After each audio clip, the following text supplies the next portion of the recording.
Hey there, Fletch from All Things Overlanding here. Welcome to the channel.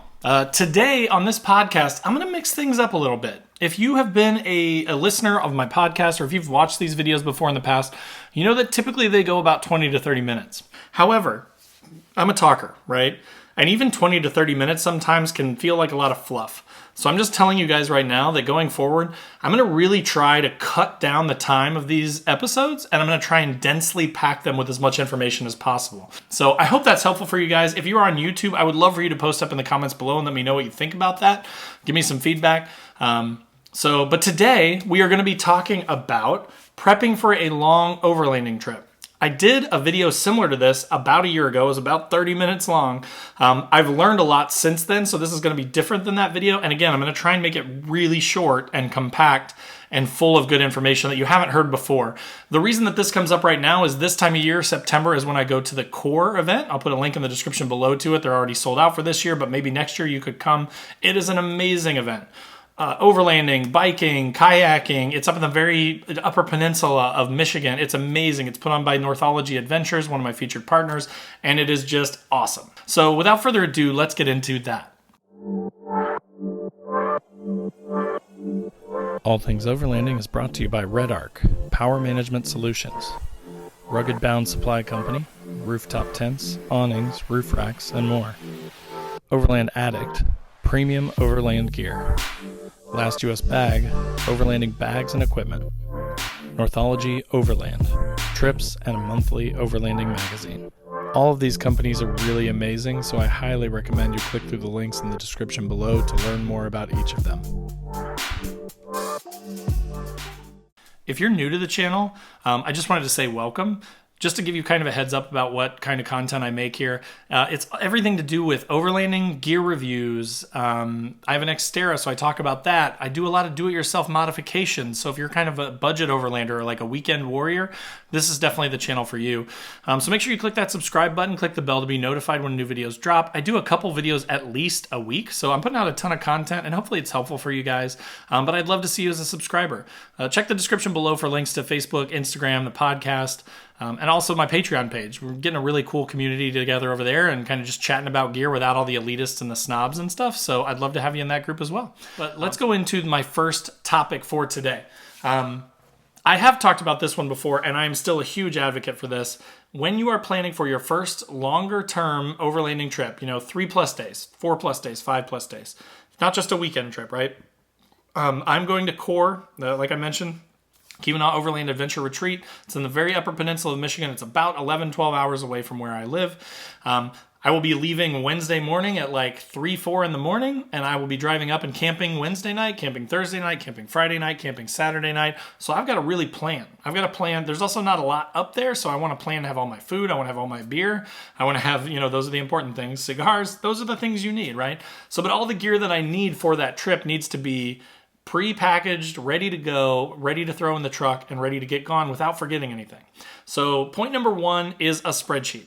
I'm going to show you here kind of one of my spreadsheets that I use. I will also put a link in the description below to like a template of this spreadsheet. So if you want to just, make a copy of that in Google Docs and use it for yourself, hope that's helpful. Go ahead, take it. I use this thing and modify it for pretty much every trip. I like to just make a checklist with a little box that says, what do I need? I also put my food on there. So like I try and think through my meals and plan for the food, because that's a whole nother thing, right? Like your gear is one thing, but then just to plan for one meal, you might need some refrigerated stuff, some non-refrigerated stuff, different utensils, different cooking apparatus to cook that stuff, right? So there's a lot of stuff that goes into thinking about the food that will then impact the gear that you're going to use. But again, the spreadsheet is a huge benefit just because it helps keep you honest. I pull my little laptop up and I go up, and as I'm loading the truck, I'm putting X's next to those things in the spreadsheet and sort of checking them off that I've loaded them in the truck so I don't forget anything. So that is topic number one, spreadsheet. Definitely highly recommend that. Tip number two, piling stuff up and pre-planning in your house. Here's why. I don't live in a bad neighborhood, don't get me wrong. I'm not worried about theft necessarily, but there have been thefts almost everywhere I've ever lived.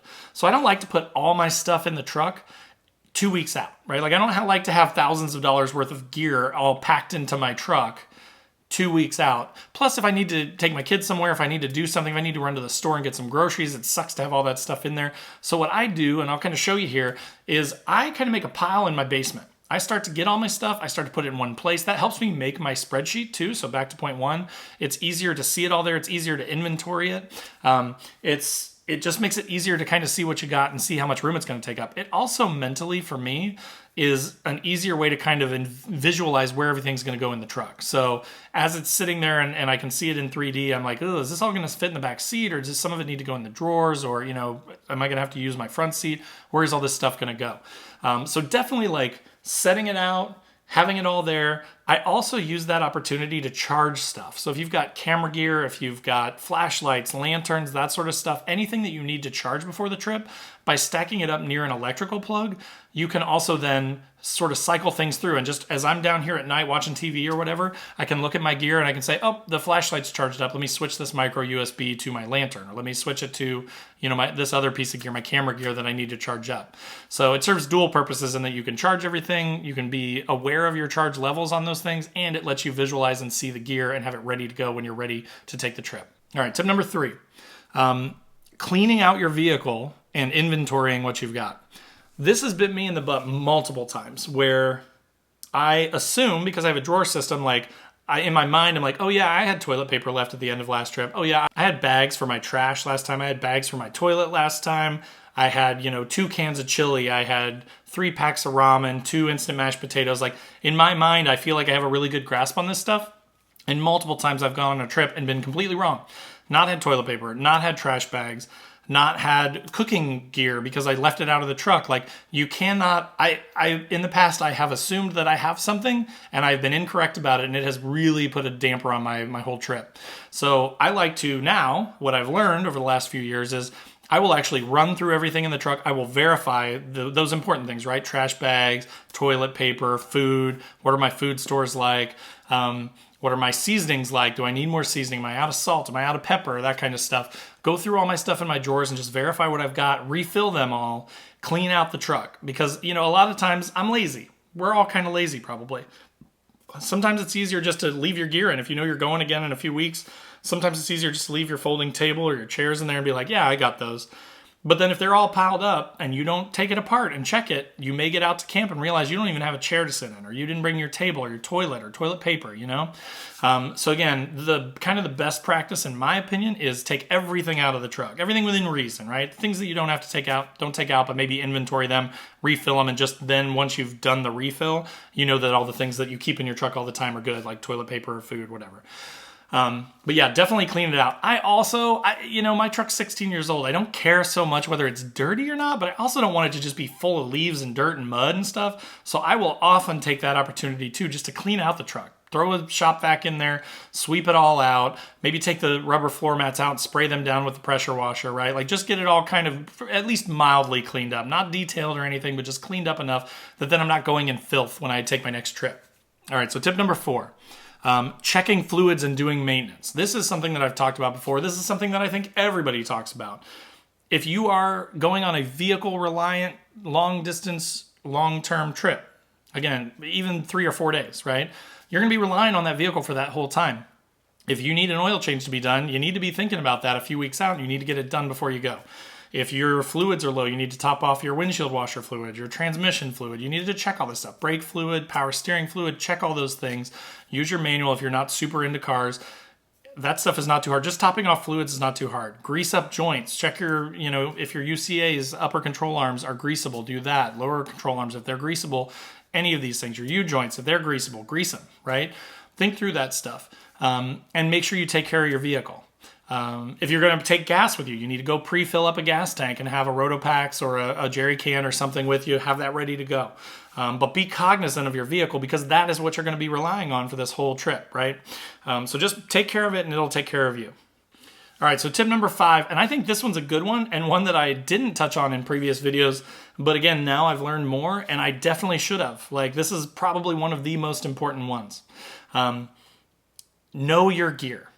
Okay, and I say that with 100% humility because I have gone on many trips. Again, I've told the story before and I said I'm going to keep the story short, but I was using the controller to spool out my winch the first couple times I used it because I did not realize that's hard on the winch, and you just need to turn the clutch, loosen the clutch, and you can manually pull the winch out and then re-engage the clutch and use it just to pull, right?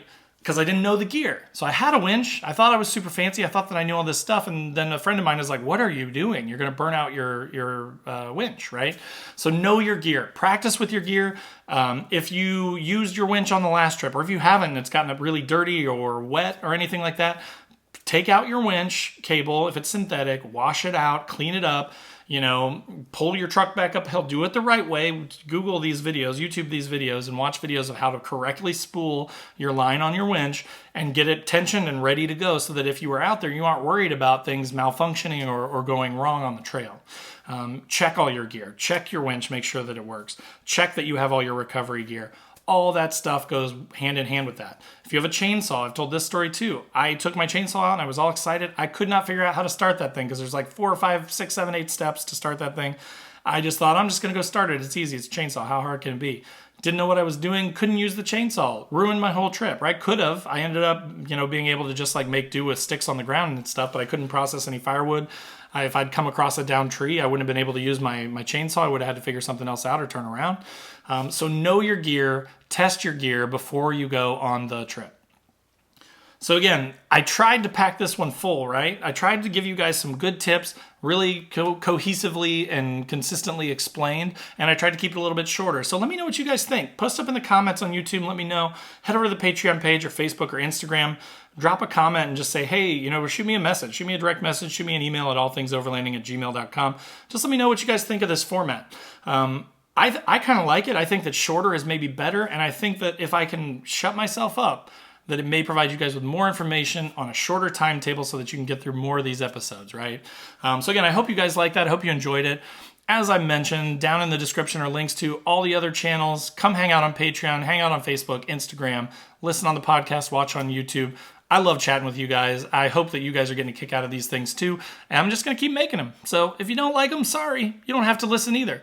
But again, thanks to you guys that are enjoying it. Thanks for reaching out and sending me kind words and things like that. I really appreciate it. It means a lot. And I'm just loving this stuff, so I'm going to keep doing it. So again, thanks for listening. Thanks for watching. Click that like button if you're on YouTube. Click that subscribe and bell to be notified when new videos drop. And if you're on the podcast, just keep listening, right? I love you guys. So thanks again, and we'll see you next week.